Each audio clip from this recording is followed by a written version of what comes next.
The dynamic between the God of the Bible and the devil, or Satan, is most often depicted as a conflict between two diametrically opposed forces, one of them Yahweh embodying good, and the other one Satan embodying evil.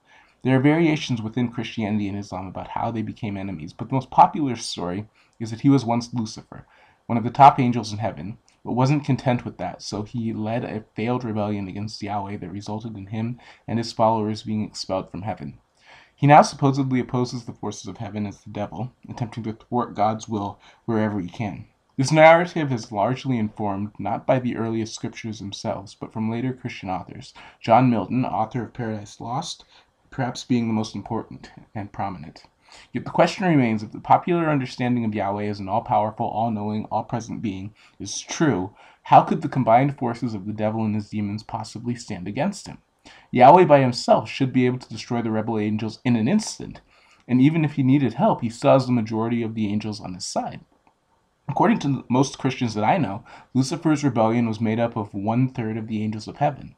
That would still mean that even if Yahweh is an incompetent general who can't figure out how to tactically employ omnipotence in a fight, he still has the overwhelming majority of the angels on his side. He would still have a 2-to-1 advantage over his enemy. And then there is, of course, also Yahweh's alleged love for humanity. Put yourself in the mindset of a benevolent, all-powerful, supernatural being for a second. Now imagine you are a creator deity and you've created sapient, sentient, moral beings who you love dearly and want to take care of. All seems to be going well until you realize that there is this other evil and magical entity that you've created that is trying to screw with them and do horrible things to their physical and spiritual well-being. You realize that while this evil magical entity is nowhere near as powerful as you, he is significantly more powerful than the mortal beings that you love so much. Shouldn't the next rational step be to either A, destroy this being and his minions on the spot to protect your beloved mortal creations, or B, create some kind of incredibly powerful supernatural hedge or ward that would prevent the evil forces from getting to the innocent? I mean, I read a lot of high fantasy novels and superhero comic books, and pretty much every novice mage, wizard, and shaman on the side of light knows enough about apotropaic magic to create an anti-evil spirit barrier. Why can't the God of the universe? When we consider all of these things, we realize that the popularly understood dynamic of God and the devil as bitter enemies and conflicting forces doesn't make any kind of sense. To borrow a sentiment from Martin Wagner of the popular Atheist Experience program, omnipotence trumps non-omnipotence at all times. So if the dynamic of two opposing supernatural beings of drastically unequal power can't be reconciled with common sense, what then? I've come to the conclusion that the only way the interaction between the God of the Bible and the devil makes any kind of sense is if it is understood as an employee and employer relationship, in which Satan is an agent of the God of the Bible, whose job it is to screw with humans on Yahweh's behalf. And I would argue that there is a book of the Bible that really supports this point of view. In the first few chapters of Job, in what is sometimes claimed to be the earliest written book of the Bible, we see that the angels of God are assembling in heaven, and among them is Satan himself. Satan and Yahweh then proceed to have a conversation about one of Yahweh's favorite humans and decide to do an experiment/bet related to how much misfortune he can take before he cracks. Now I ask you something. Does that make any sense in the quote-unquote Satan is a fallen angel and God's enemy narrative? Just think about it. Imagine for a second that you are the wealthy founder, owner, and CEO of a successful philanthropic organization. Most of your employees adore you, and you even have some who you keep around to simply float around your desk and tell you how awesome you are. Then one day, your chief assistant decides he wants to stab you in the back and push you out of your job so that he can take over. He starts talking to some of the other employees and gets them on his side. They make a focused, deliberate effort to try to push you out, but most of your employees are loyal and they stick with you. The whole situation gets so bad that you have to terminate the employment of your chief assistant and 33% of your workforce. It's a horrible public spectacle as security has to force these former employees to vacate the premises. Time passes and the work environment calms down. You decide to throw a casual company party where all your loyal employees can relax and present what they've been working on. Then suddenly, guess who security lets walk into the front door? Boom, it's your former chief assistant, and he's got some great ideas about how to mess up your relationship with one of your most loyal clients. Now, does this story make any sense to you? Well, if you are a person who believes that Satan is a fallen angel, you kind of have to force it to make sense.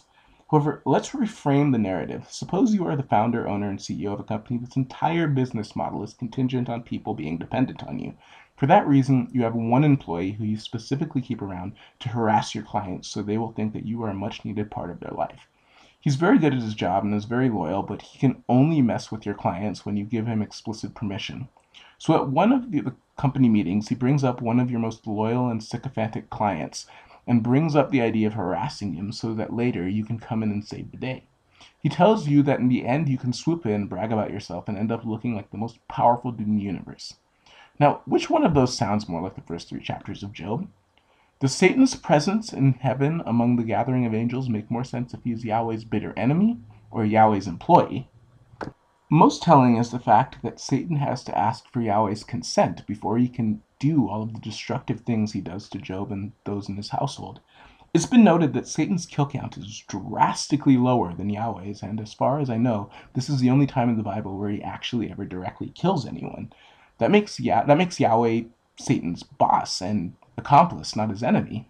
This is further cemented by the end of the book, where Job's God appears to him and his accusers/friends to discuss what has happened to Job and to tell him and his friends to shut up.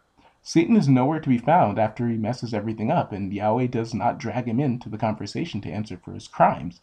If Yahweh was really upset about Satan screwing around with Job, who had been a faithful servant of his and who, as Dark Matter 2525 humorously noted, was kind of being punished for his piety, he could have dragged him over and made him explain himself to Job and his friends. An omnipotent being would surely have that kind of power, yet Yahweh is the only one answering for the things that have happened to Job, even though it was Satan who did it. That doesn't make sense if the two supernatural beings are at odds with each other, but makes perfect sense if Yahweh is answering for the actions of a subordinate. I imagine that some clever apologist is totally ready with an answer that basically states that Satan is opposed to God, but God keeps him around for his own purposes, perhaps to glorify himself or to make humans more dependent on him. I would, of course, argue that this does not make him appear glorious and profound, but lazy, incompetent, and sadistic, but maybe that is me. That's just me. I don't know.